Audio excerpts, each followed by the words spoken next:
Hello friends, how are you? कैसे हैं आप सभी? And welcome back to I since start degree. Today we will cover some important topics of 9th June 2026। और आज का हमारा जो फर्स्ट टॉपिक है वो है ease of doing business in India. So क्या है ये ease of doing business? In simple words, एक पर्सन किस तरह से अपना बिजनेस स्टार्ट करता है, ऑपरेट करता है, एक्सपेंड करता है in a country. It's called ease of doing business. ये रिफ्लेक्ट करता है the regulatory and administrative environment for business in a country. So what are the key reforms in India related to ease of doing business? That is digitalization of services, like online आप registration कर सकते हो company का, GST filings, tax payments. Second one is GST यानी goods and services tax, all over India में एक ही हो चुका है अब। Third one, insolvency and bankruptcy code यानी आईबीसी 2016। अगर किसी भी पर्सन को कोई भी इशू है रिलेटेड टू बिजनेस, वो यहाँ पे जा करके अपनी कंप्लेंट रजिस्टर करा सकता है। Single window clearance system means आपको जो भी अप्रूवल चाहिए for setup of any business, उसके लिए एक सिंगल विंडो है। पहले क्या होता था, ड्यूरिंग ब्रिटिश टाइम, आपको अगर कोई भी बिजनेस स्टार्ट करना है, अप्रोक्सीमेटली आपको 80 टू 85 लाइसेंस लेने पड़ते थे, वो भी अलग अलग डिपार्टमेंट्स हैं। सो वो काफ़ी ज़्यादा क्रिटिकल हुआ करता था किसी भी बिजनेस को स्टार्ट करने के लिए। लेकिन अब ऐसा नहीं है, अब सिंगल विंडो क्लियरेंस सिस्टम है। जितने भी आपको अप्रूवल चाहिए एक ही प्लेटफॉर्म पे जा करके आपको मिल जाएंगे। Fifth one is labour law reforms. हमारे यहाँ पे लेबर रिफॉर्म्स आ चुके हैं। And sixth one is faceless tax assessment. So these are the key reforms related to ease of doing business. So ये याद रखना है, काफ़ी इंपॉर्टेंट है। ये क्वेश्चंस आपको अटेम्प्ट करने हैं। That is which law introduced a time bound insolvency resolution process in India.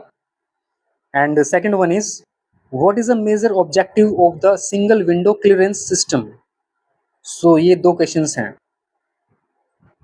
The great Nicobar development project यानी GNDP, it is very mega infrastructure project proposed by the government of India, जिसका जो ultimate aim है वो है transform करना island को into a strategic, economic and logistic hub in the Indian ocean.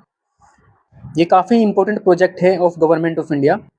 इससे क्या होगा, चाइना जैसी जो कंट्री है उसका जो प्रेशर है इन इंडियन ओशन, उसको काउंटर करने में काफ़ी ज़्यादा हेल्पफुल रहने वाला है इन फ्यूचर।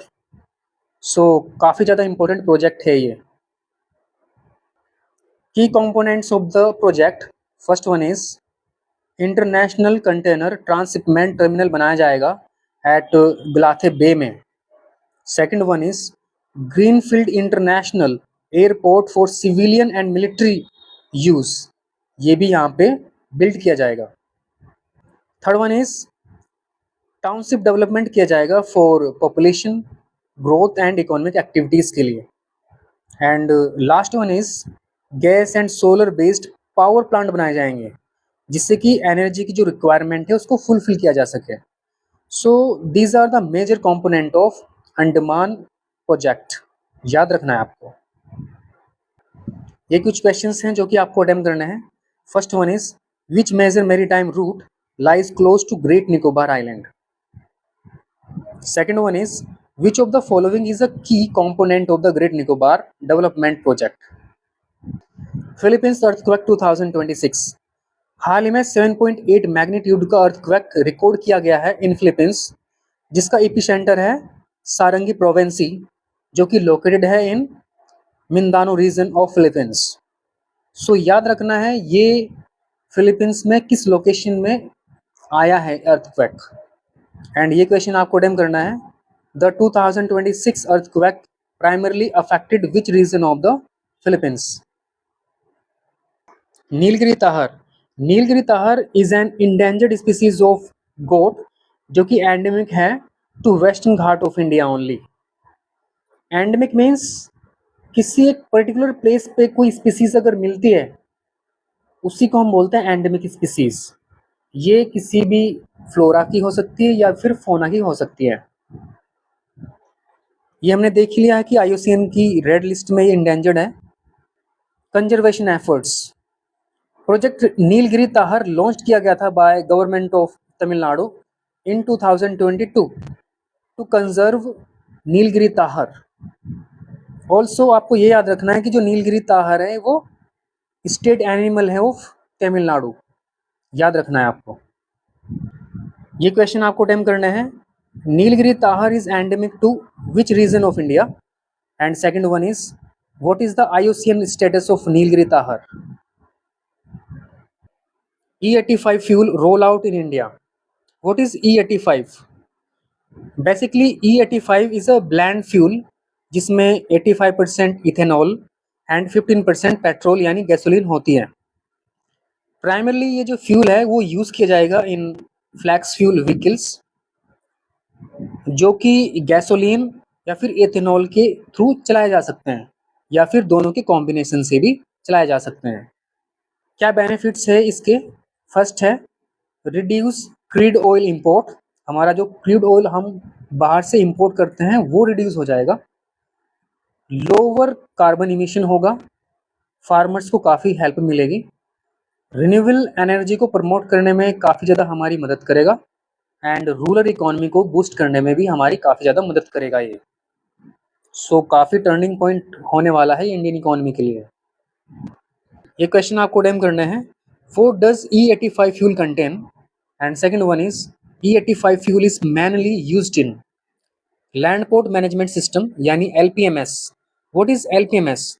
ये एक डिजिटल प्लेटफॉर्म है जो कि land port authority of India ने लॉन्च किया है to modernise India's integrated check post, जो कि नियरली लोकेटेड होंगी इंटरनेशनल लैंड बॉर्डर के पास।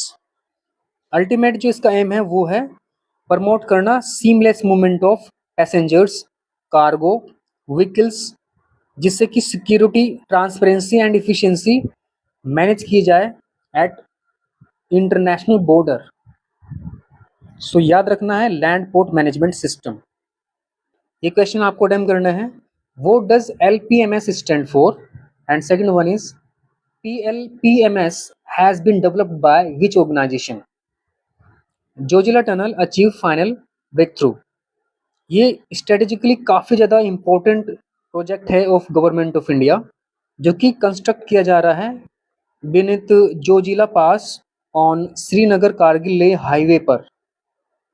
रिसेंटली इसका जो लास्ट फेज है कंप्लीशन का वो स्टार्ट कर दिया गया है, इसलिए न्यूज़ में है। याद रखना है आपको जोजिला टनल कहाँ पे बनाया जा रहा है।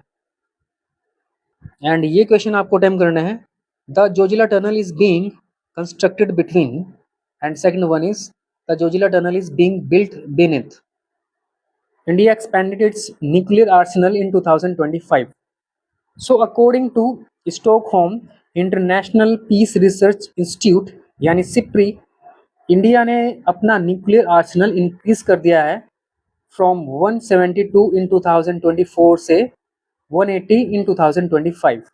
सो ये एक बड़ा अपडेट है फॉर इंडियन डिफेंस सेक्टर, याद रखना है आपको।